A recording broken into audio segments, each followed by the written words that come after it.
Alhamdulillah, wa salatu wa salam ala Rasulillah sallallahu alayhi wa sallam. Allahumma la ilma lana illa ma 'allamtana fa'allimna ma yanfa'una wanfa'na bima 'allamtana wa zidna ilman.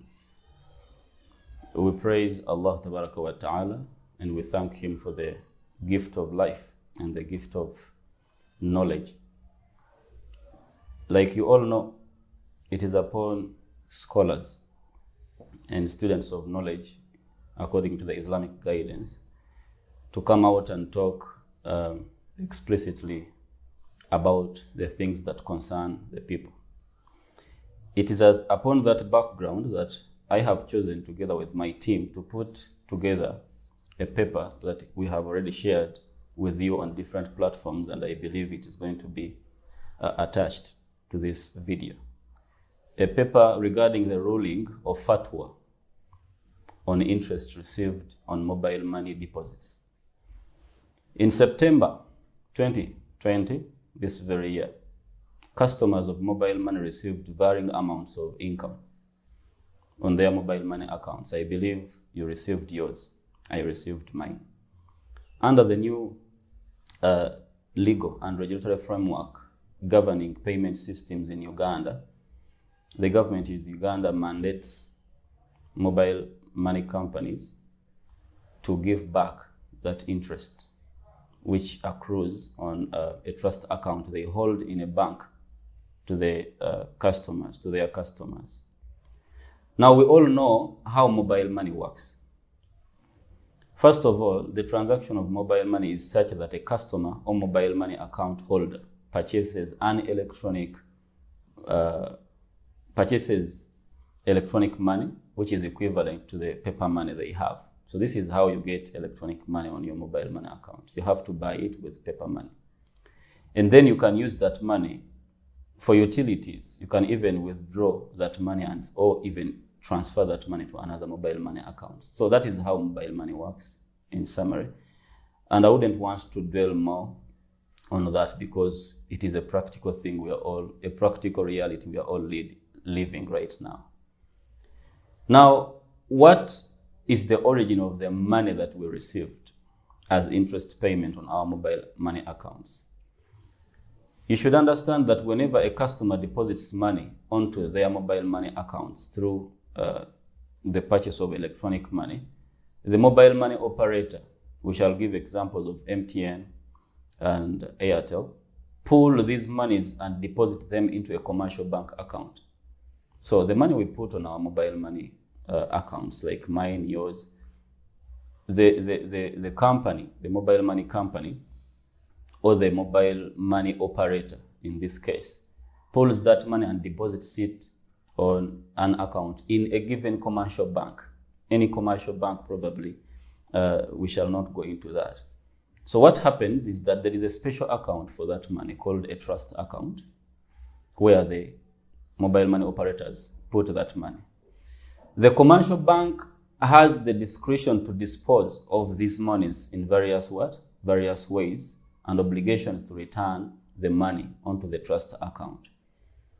Like we shall see the Islamic ruling, banks are allowed to use the money that you give or deposit on their accounts, meaning that the money Airtel or MTN deposits on these trust accounts in the commercial banks is used, and it is legally acceptable here in Uganda. So what the bank does is guaranteeing full amount of money on the trust account. Whenever you want it, you will get it. In the past, because remember, when you put the money, the bank uses it and the bank gives you some interest upon that, on that account. In the past, mobile money operators required customers to surrender any entitlement to the interest that accrues on the trust account.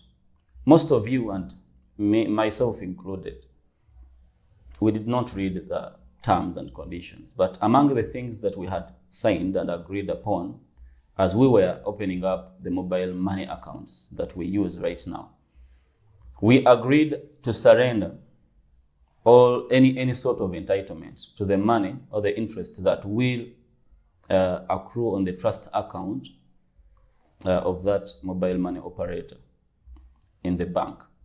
This meant that the trustees would retain such interest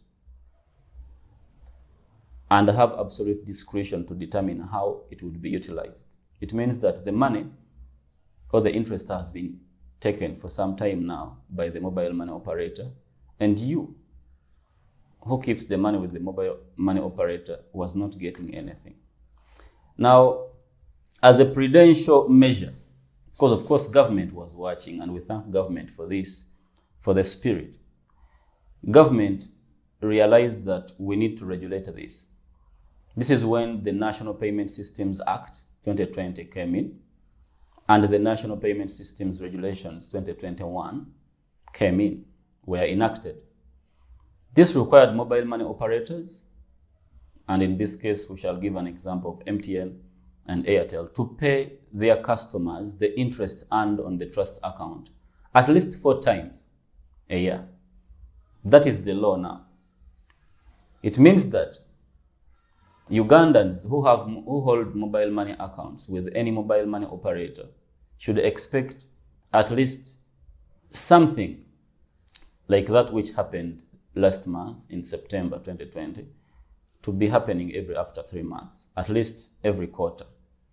This means that mobile money operators like MTN and Airtel, in this case, are simply trustees whose responsibility is to manage the money people deposit as on the trust account.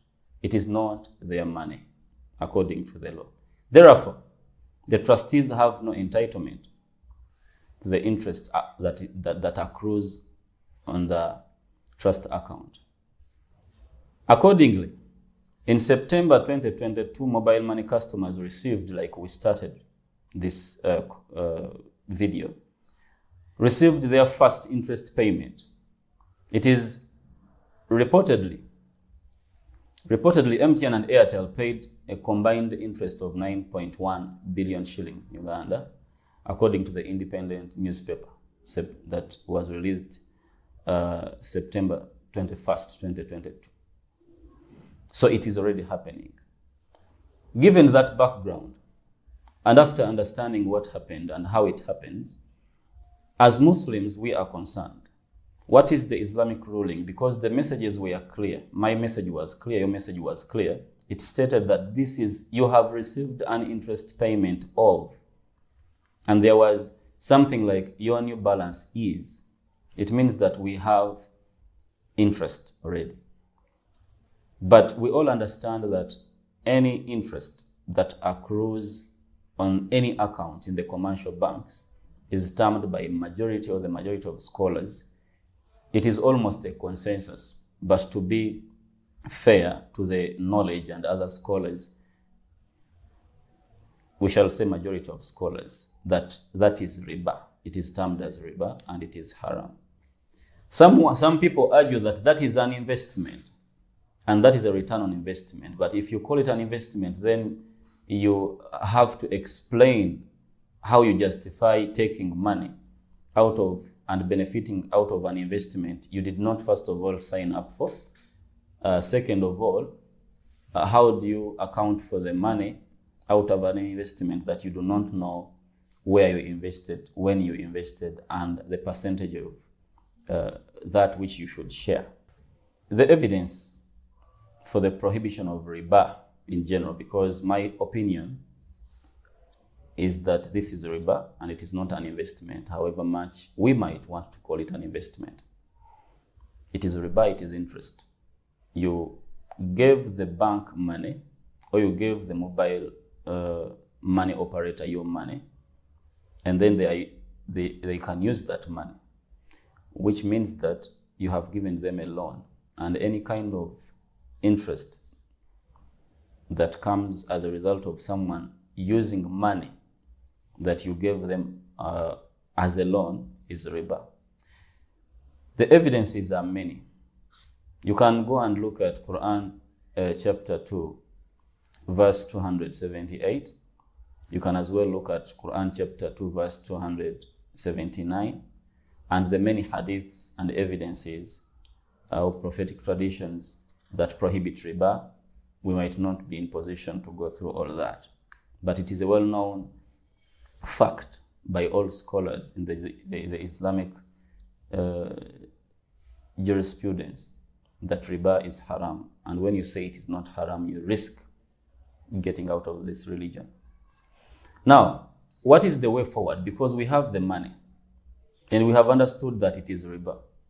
You are not responsible for that money. The conditions have forced you to use these services because of where we are. So it is not that you who is watching or the ordinary Ugandan who uses mobile money has any haram, anything wrong he is doing by using mobile money. However, this money is not halal, so it is upon you to find a way of getting rid of it. Our scholars, in light of that, advise that if you are not in position to return this money to the operator or to the bank, you receive the money, withdraw the money, or send the money, or use the money in charity work.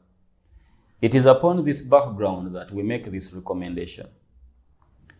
If Islamic law prohibits the consumption of riba, under circumstances where customers lack the option to receive their monies back, like we have stated, the contemporary Islamic law scholars provide a way out that this money, like we have stated, should be given away into charity. And we call upon all charity organizations, Salam Charity, AITA Charity Foundation, and other NGOs, Muslim and non-Muslim, to provide avenues where customers, especially from the Islamic faith, can send this money to be used to help others who are in need, because we are not allowed to benefit from that money because it's riba. However, it is justifiable and it is allowed for us to use that money in charity work. We can collect this money. The question here is, why do I have to carry the burden of sending the money, withdrawing the money? Because every transaction you conduct is charged. So why should I incur that expense? My advice would be that you bring the niyyah of sadaqah, doing charity as well, such that after 3 months, you know that you pay a sadaqah of at least 500 shillings, 1,000 shillings. You're going to be rewarded twice, in my opinion. Rewarded for obeying Allah Tabaraka wa Ta'ala, so you can get rid of riba, but also your intention to make sadaqah yourself. It wouldn't be very bad for a Muslim to give charity at least 1,000 every 3 months until we get a solution. But the solution should be from above. The enactment of the Payment Systems Act and the enactment of the Payment Systems Regulations led us here, which was a good move from the government to protect us. However, we advise the government that there are things for us to be included in the whole financial inclusion campaign. We as Muslims have laws that we may need to explain, put on paper, engage the government in a dialogue constructively to create and generate solutions for the Muslims. Not because we take and regard ourselves as unique, as angels, but in order to obey our religion, and by obeying our religion we become good citizens that can work together with the government to further the agenda of the government, especially the National Development Program 2040. Thank you very much for listening. I wish this message gets where it has to get, and I wish you find it beneficial. Assalamu alaikum wa rahmatullahi wa barakatuh.